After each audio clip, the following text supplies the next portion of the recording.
ጃንሆይ ወዲህ የእግዚአብሔር ስም አይጠራም ነበር። ከጃንሆይ ወዲህ የእግዚአብሔር ስም ይሄም በሽታ ከመምጣቱ በፊት የእግዚአብሔር ስም መጠራት የጀመረው በዶክተር አብይ አህመድ ዘመን ነው። በዚሁ ላይ እንዳለ ሁሉ እግዚአብሔርን የማያውቀው ሁሉ እግዚአብሔርን የፈለገበት ጊዜ ስለሆነ የእግዚአብሔርን ስም እንጠብቅ፣ እግዚአብሔርን ስሙን እንጥራ። ከውሸተኛ ሚዲያዎች ያልሆነውን ሆነ ብለው ከሚያወሩ፣ የሕዝብን አይምሮ ከሚረብሹ፣ የመንግስትን ሥራ ከሚያበላሹ፣ የሰውን ገጸ ባህሪ ከሚያበላሹ ሐሰተኛ ሚዲያዎች ራሳችንን ጠብቀን እየተረዳዳን እየተፈቃቀርን ለወንድማችን እየቆም ዘመኑን እንድንሻገር አባታዊ መልእክቴን አስተላልፋለሁ። እውነት ለመናገር ለዚህ ነው እግዚአብሔር አልታረቅ ያለን። እውነትን ቃል የሚናገር ትልልቅ ሰው ስለጠፋ፣ ለሐቅ የሚቆም ሰው ስለጠፋ ነው እግዚአብሔርም አልታረቅ ያለን። ማለት እርሶ ምንድነው ፖለቲካ ነው እያወሩ ያሉት ወይስ ስለ ሃይማኖት ነው ምናምን ተብሎ እንዳይታሰብ ምን ግራ የሚገባ ነገር ነው። እውነት ለመናገር ፖለቲካ ነው ይሄ እንጂ እውነት ስለ ሃይማኖት የገደደው የሚገደው አባት በዚህ ደረጃ ይናገራል ብዬ አልጠብቅም እኔ በራሴ። ምክንያቱስ ደግሞ ምንድነው ካላችሁ እንደ ኢትዮጵያ ሕዝብ እኮ ማለት ነው፣ በተለይ ደግሞ እንደ ኢትዮጵያ ኦርቶዶክስ ተዋሕዶ ቤተክርስቲያን ይሄን ሰውዬ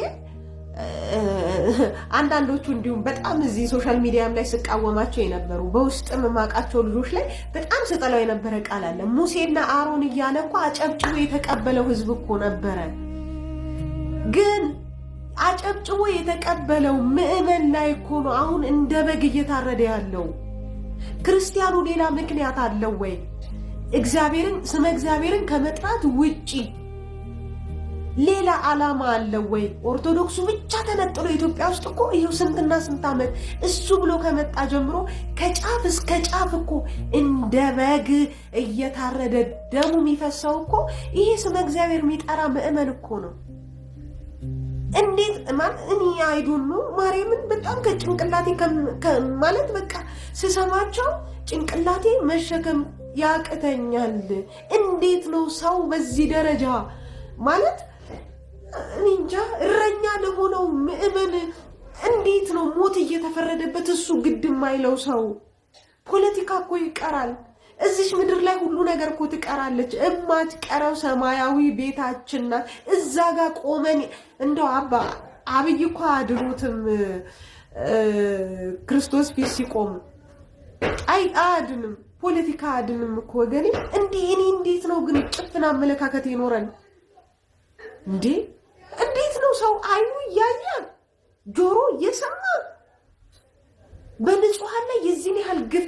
ቤተ ክርስቲያን በዚህ ደረጃ እስኪ የትኛው መንግስታት አሁን እኛ እንኳን ከምናውቀው እኛ ከደረስንበት እንኳን መሪዎች የቱ ጋ ነው አብያተ ክርስቲያናት? እኔ እንጃ እንደው በቁጥር እንኳን ቢሰላ ስንትና ስንት አብያተ ክርስቲያናት ናቸው እንደ ጧፍ የነደዱት በአደባባይ እያየን። ክቡር የሆነ የሰው ልጅ እንደ በግ የታረደበት ካህን በጥፊ የተመታበት ዘመን የቱ ጋ ነው? እስኪ አሳዩን። ይሄንን አይናችሁ እያየ ፍጥጥ ብላችሁ ፖለቲካ ውስጥ ገብታችሁ የህዝቡን እውነታ የህዝቡን እንባ ለመደበቅ የዚህን ያህል መጣር እኔ እንጃ እኔ አላቅ። ኧረ ስለ ነገ እናስብ። ኧረ ትልልቅ የተባለ ሰው እንዴት ነው በዚህ ደረጃ የሚወርደው? በመድኃኔዓለም እኔ እንጃ። እኔ ጭንቅላቴ መሸከም ከምችለው በላይ ነው የሆነብኝ ማርያምን። እዚህ ላይ ቢቻልና ብንለጥፈው ክቡር የሆነ የሰው ልጅ እኮ ነው እየታረደ ያለው። ክቡር የሆነ የክርስቶስ መቅደስ እኮ ነው እንደ ጧፍ እየነደደ ያለው በየቦታው። እንዴት ነው ይሄ ሰውማ? እኔ አላቅም። በስመ አብ። ከጃንሆይ ወዲህ የእግዚአብሔር ስም አይጠራም። ከጃንሆይ ወዲህ የእግዚአብሔር ስም ይሄም በሽታ ከመምጣቱ በፊት የእግዚአብሔር ስም መጠራት የጀመረው በዶክተር አብይ አህመድ ዘመን ነው። በዚሁ ላይ እንዳለ ሁሉ እግዚአብሔርን የማያውቀው ሁሉ እግዚአብሔርን የፈለገበት ኖርማል እኮ በቃ በዚህ ልክ ነው ይወርዳል እንዴ? በዚህ ልክ እንዴት ወይኔ ቤተክርስቲያናችን ወይኔ። ከጃንሆይ ወዲህ የእግዚአብሔር ስም አይጠራም ነበር። ከጃንሆይ ወዲህ የእግዚአብሔር ስም ይህም በሽታ ከመምጣቱ በፊት የእግዚአብሔር ስም መጠራት የጀመረው በዶክተር አብይ አህመድ ዘመን ነው።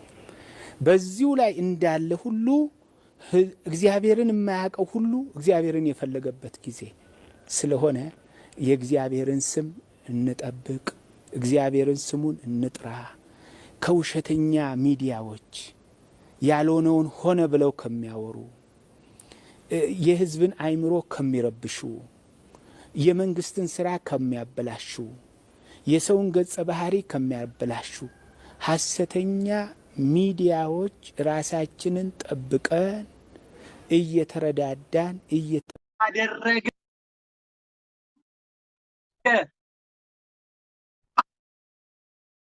አለመሆን በጉቦና